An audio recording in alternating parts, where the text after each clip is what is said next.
আসসালামু আলাইকুম প্রিয় শিক্ষার্থী বন্ধুরা, সবাইকে স্বাগতম।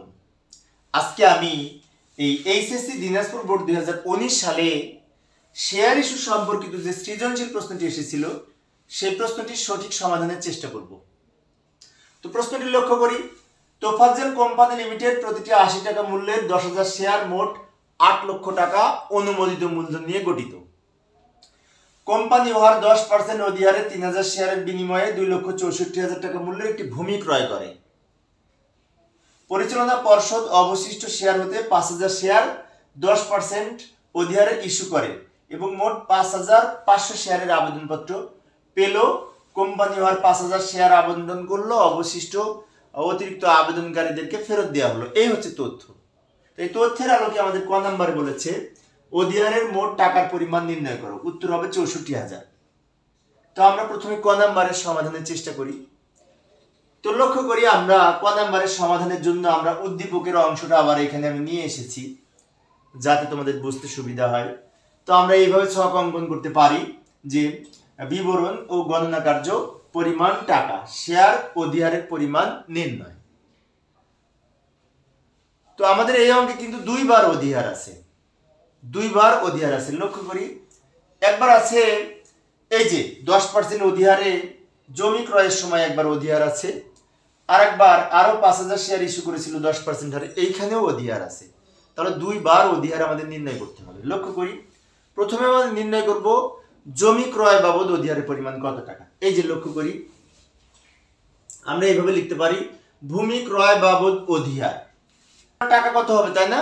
তো লক্ষ্য করি শেয়ার অধিহারের টাকা ভূমি ক্রয়ের সময় 3,000 শেয়ারের বিনিময়ে ভূমি ক্রয় করেছিল, আর এই ক্ষেত্রে অধিহার ছিল 10%। তাহলে 80 টাকার 10% 8 টাকা।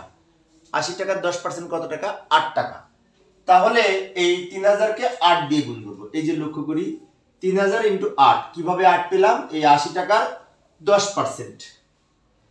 তাহলে আমাদের এখানে সম্ভবত হবে 3,8 24,000 টাকা। তাহলে আমাদের ভূমি ক্রয় বাবদ অধিহার হচ্ছে 24,000 টাকা। আবার আমরা আলাদা আরেকবার 5,000 শেয়ার ইস্যু করেছি, সেখানেও 10% অধিহার, মানে 8 টাকা অধিহার।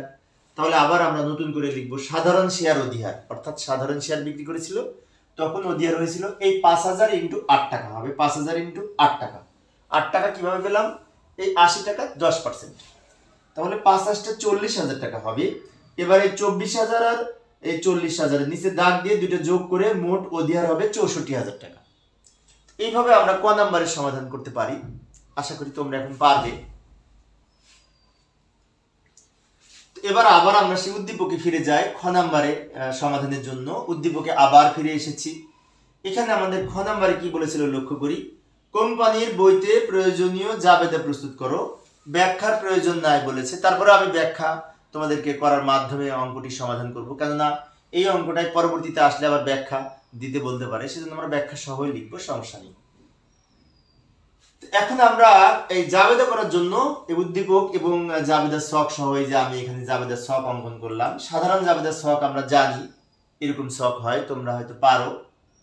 আর উদ্দীপকের আমি সব অংশ আনি নাই, শুধুমাত্র যে অংশটুকু এই জাবেদা করার জন্য প্রয়োজন সেটুকু আমি নিয়ে এসেছি। তো প্রথমে আমাদের এই যে ভূমি ক্রয় করেছে, লক্ষ্য করি 2,64,000 টাকায় একটি ভূমি ক্রয় করেছে 3,000 শেয়ারের বিনিময়ে, এর মধ্যে অধিহারও আছে। তাহলে আমাদের প্রথম জাবেদাটা তো আমরা জানি যে ব্যাংক হিসাব ডেবিট, শেয়ার আবেদন হিসাব ক্রেডিট হয়, কিন্তু এইখানে যেহেতু ভূমি ক্রয় করেছে সেজন্য ভূমি ক্রয় নিয়ে আগে জাবেদা হবে। তো এখন জাবেদায় আমরা ভূমি ক্রয় বাবদ জাবেদা কিভাবে করব লক্ষ্য করি। প্রথমে আমরা লিখব জমি হিসাব বা ভূমি হিসাব ডেবিট, আর মূলধন হিসাব ক্রেডিট হবে, মূলধন হিসাব ক্রেডিট। তো জমি হিসাবে কত টাকা লিখবো? এই 2,64,000 টাকা। এখন এই অঙ্কে কিন্তু শেয়ার অধিহার ছিল, এই ভূমির মধ্যে কিন্তু শেয়ার অধিহার আছে কত টাকা? 24,000 টাকা। সেজন্য আমরা মূলধন হিসাবও ক্রেডিট করব, শেয়ার অধিহার হিসাবও ক্রেডিট করব। দেখো শেয়ার মূলধন হিসাব ক্রেডিট করলাম 2,40,000 টাকা, এই 3,000 × 80 টাকা 2,40,000 টাকা। তাহলে আমাদের লক্ষ্য করলে দেখতে পাই এইখানে কিন্তু 2,64,000 টাকার ভূমি ক্রয় করেছি, 2,40,000 টাকা শেয়ার দিয়েছি আমরা। আরো এই ক্ষেত্রে আমাদের অধিহার ছিল কত টাকা? ছিল 24,000 টাকা। এটা থেকে এটাকে বিয়োগফল 24,000 টাকা। আবার ক নাম্বারেও আমরা অধিহার বের করেছি। সেজন্য আমরা এখানে শেয়ার অধিহার হিসাব ক্রেডিট করব 24,000 টাকা। তাহলে এই দুটো যোগ করে এখন এই টাকার সমান হচ্ছে, অর্থাৎ এই 64,000 টাকার মধ্যে এই শেয়ারের যে আসল মূল্য 2,40,000 টাকা সেটাও আছে, আবার অধিহারে 24,000 টাকাও আছে। ব্যাখ্যা যদি আমরা লিখতে চাই তাহলে এইভাবে লিখতে পারি, প্রতিটি 88 টাকা দরে এই 3000টি শেয়ার ইস্যুর মাধ্যমে জমি ক্রয় করা হলো। 88 টাকা কিভাবে হলো? এই 80 টাকা আর 8 টাকা অধিহার, 88 টাকা।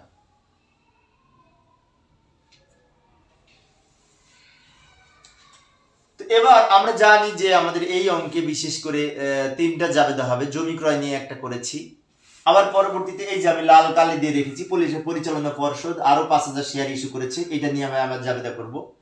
তো প্রিয় শিক্ষার্থী বন্ধুরা, আমি বড় করে একটু উপস্থাপনের জন্য জাবেদাগুলি আমি এক একটা স্লাইডে এক একটা করছি, কিন্তু তোমরা এক পেজে এক ছকের মধ্যে সব জাবেদাগুলি করবে। আমি বোঝানোর জন্য এক একটা স্লাইডে এক একটা জাবেদা করছি। লক্ষ্য করি এক্ষেত্রে 5000 শেয়ার ইস্যু করছি, কিন্তু পাওয়া গেছে 5500 শেয়ার। এই যে 5500 শেয়ার পেয়েছি আমরা, তাহলে আমরা লিখব ব্যাংক হিসাব ডেবিট, শেয়ার আবেদন হিসাব ক্রেডিট। টাকা হবে কত, তাই না? টাকা হবে ওই 5500 ইন্টু 88 টাকা। কিভাবে 88 টাকা হবে? এই 80 টাকা আর 80 টাকার 10% আরো 8 টাকা। তাহলে আমরা ওই 5500কে যদি 88 দিয়ে গুণ করি তাহলে সম্ভবত হবে এই 4,84,000 টাকা ডেবিট এবং ক্রেডিটে লিখব। ব্যাখ্যা যদি লিখতে চাই তাহলে লিখব প্রতিটি 88 টাকা দরে 5500 শেয়ারের আবেদনের টাকা পাওয়া গেল। এইভাবে আমরা এই যে 5000 শেয়ার ইস্যু করে 5500 শেয়ার যে পেয়েছি, 5500কে 88 দিয়ে গুণ করে এখানে টাকা লিখেছি। আরেকটা জাবেদা হবে আমাদের, সেটি হচ্ছে এই শেয়ার আবেদনের টাকা মূলধন হিসাবে অধিহার হিসাবে ফেরত স্থানান্তর করতে হবে, এবং অতিরিক্ত আবেদনপত্র পেয়েছিলাম আমরা। লক্ষ্য করি এই যে 5000 ইস্যু করে 5500 পেয়েছিলাম, তাহলে 500 শেয়ার অতিরিক্ত পেয়েছি, সেটা আবার ফেরত দেওয়ার জন্য ব্যাংক হিসাব ক্রেডিট হবে। সেজন্য আমরা এখন এই জাবেদায় কিভাবে করব? এই জাবেদায় শেয়ার আবেদন হিসাব ডেবিট করব। আমরা জানি শেয়ার আবেদন হিসাবে টাকা মূলধন হিসাবে স্থানান্তর করতে হলে কিছুক্ষণ আগে আবেদন ক্রেডিট করেছি কত টাকা? সম্ভবত 4,84,000 টাকা। সেই টাকাটাই শেয়ার আবেদন হিসাবে ডেবিট দিকে লিখব। আর এই অঙ্কে কিন্তু 3টা ক্রেডিট হবে। কি কি ক্রেডিট হবে? শেয়ার মূলধন হিসাব ক্রেডিট হবে, শেয়ার অধিহার হিসাব ক্রেডিট হবে, এবং ব্যাংক হিসাব ক্রেডিট হবে। শেয়ার মূলধন হিসাবে কত লিখব? শেয়ার মূলধন হিসাবে লিখবে 5000কে 80 দিয়ে গুণ করে, 5000কে 80 দিয়ে গুণ করে 50টা 40, 4 লক্ষ টাকা। শেয়ার অধিহারে লিখব 5000কে 8 দিয়ে গুণ করে, 8 টাকা অধিহার। কিভাবে? 80 টাকার 10% 8 টাকা, তাহলে এখানে হবে সম্ভবত 40,000 টাকা। 50টা 40,000 টাকা। এবার ব্যাংকে কিভাবে লিখব?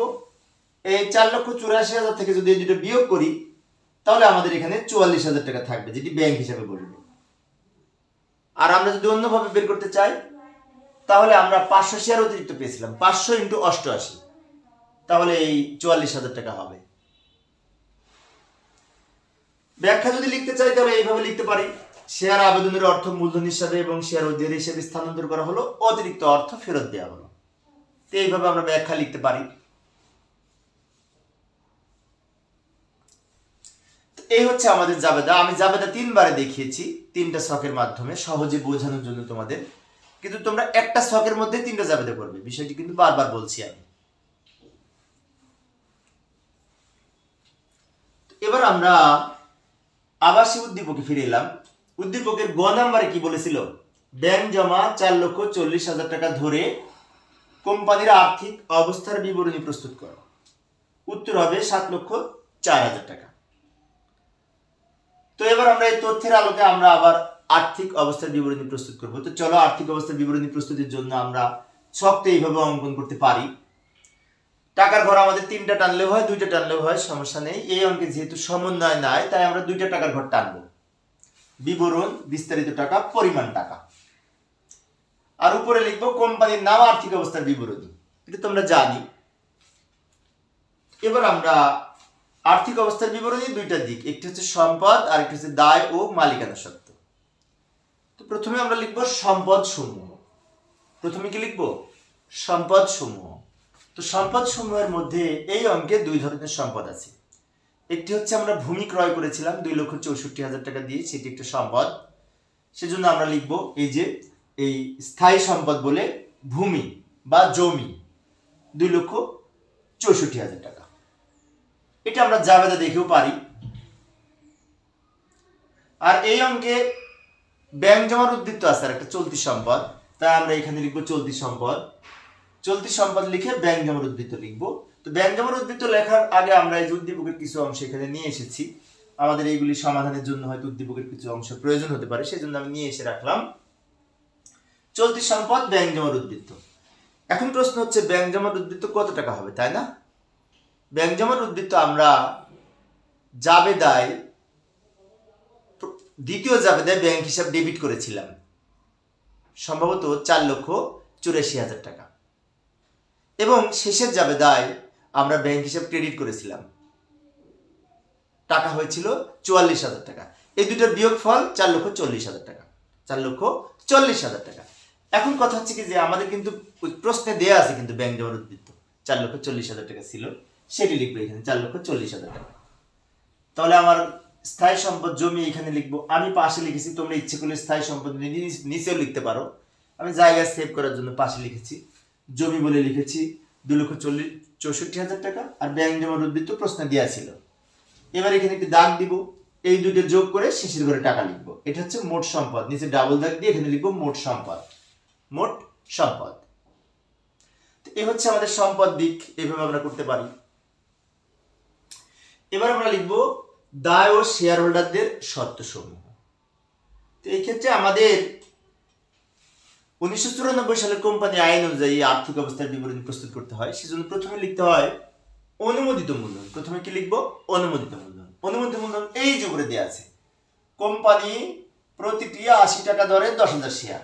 এইখানে আমরা লিখবো প্রতিটি 80 টাকা দরে 10,000 শেয়ার। আমি পাশে লিখেছি, তোমরা ইচ্ছে করলে নিচে লিখতে পারো। আমি পাশে লিখেছি জায়গা সেভ করার জন্য। তাহলে 10,000কে যদি 80 দিয়ে গুণ করি সম্ভবত 8 লক্ষ টাকা হবে। এখানে লিখে ডাবল দাগ দিয়ে দিব। কেন ডাবল দাগ দিব? এই অনুমোদিত মূলধন অঙ্কের মধ্যে যোগ বিয়োগ করার প্রয়োজন হয় না, সেজন্য আমরা ডাবল দাগ দিয়ে এখানে ক্লোজ করে দিব। এবার আমাদের আছে এই যে ইস্যু করেছিল, ইস্যুকৃত, বিলিকৃত ও আদায়কৃত আমরা একসাথে লিখতে পারি। তো ইস্যুকৃত, বিলিকৃত, আদায়কৃত কত হবে, তাই না? এখানে একটি বিষয় লক্ষ্য করি, আমরা কিন্তু দুইবার শেয়ার ইস্যু করেছিলাম। কয়বার? দুইবার। একবার ইস্যু করেছি 3,000, আরেকবার ইস্যু করেছি 5,000। তাহলে 3 আর 5 আমাদের ইস্যুকৃত কত হচ্ছে? 8,000। সেজন্য আমরা লিখবো এখানে এই 80 টাকা দরে 8,000 শেয়ার। প্রতিটি 80 টাকা দরে, এই মূল টাকাটা আমি আবারও বলি, ইস্যুকৃত, বিলিকৃত, আদায়কৃত যখন লিখবো তখন কিন্তু শেয়ারের যে আসল মূল্য, মূল টাকা সেটা হবে। তাহলে এই 80 টাকা ইন্টু 8,000 শেয়ার। 8,000 টাকা শেয়ার কিভাবে পেলাম? জমি ক্রয়ের জন্য একবার দিয়েছি আমরা 3,000 শেয়ার ইস্যু করেছিলাম, আর একবার আমরা 5,000 শেয়ার ইস্যু করেছি। তাহলে দুইবারে, একবার 3,000, একবার 5,000, মোট 8,000 শেয়ার ইস্যু করেছি। সেজন্য 8,000কে 80 দিয়ে গুণ করে আমাদের হবে 28,64, সম্ভবত 6,40,000 টাকা। শেষের ঘরে লিখবো। আদায়কৃত টাকাটা আমরা শেষের ঘরে লিখবো, কেননা ওইটা যোগ করার প্রয়োজন হবে। এরপরে আমরা এই দায় ও মালিকানা সত্ত্বের মধ্যে সঞ্চিত উদ্বৃত্ত লিখবো শেয়ার অধিহার। তো শেয়ার অধিহার আমরা দুইবার জাবেদা করেছিলাম, অবশ্য ক নাম্বারেও শেয়ার অধিহারের পরিমাণ আমরা নির্ণয় করেছিলাম, সম্ভবত 64,000 টাকা হয়েছিল। তো সেটা দেখে আমরা শেয়ার অধিহার লিখবো 64,000 টাকা। আর যদি ক নাম্বারে শেয়ার অধিহার নির্ণয় না করতাম তাহলে আমরা দুইবার জাবেদা করেছি, কিন্তু প্রথম জাবেদায় আর শেষের জাবেদায় অধিহার দুইবার ক্রেডিট করেছি। সেই দুইটা, একবার 24,000, একবার 40,000, দুইটা যোগ করে এই 64,000 হবে। নিচে দাগ দিব, এই দুইটা যোগ করে নিচে লিখবো, ডাবল দাগ দিব, পাশে লিখবো শেয়ার হোল্ডারদের সত্ত্ব ও দায় সমূহ। এখানে একটি জিনিস লক্ষণীয়, মোট সম্পদ এবং শেয়ার হোল্ডারদের সত্ত্ব ও দায় সমূহ সমান সমান হবে, ইকুয়াল হবে আর্থিক অবস্থার বিবরণীতে। এইভাবে তোমরা এই আর্থিক অবস্থার বিবরণী প্রস্তুত করতে পারো। আশা করি এখন তোমরা পারবে।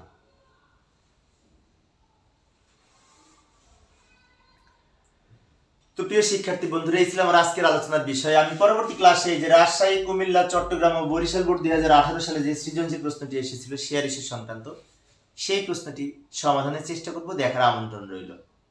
তো পরিশেষে সবাই ভালো থাকবে এবং সুস্থ থাকবে এই কামনায়। খোদা হাফেজ।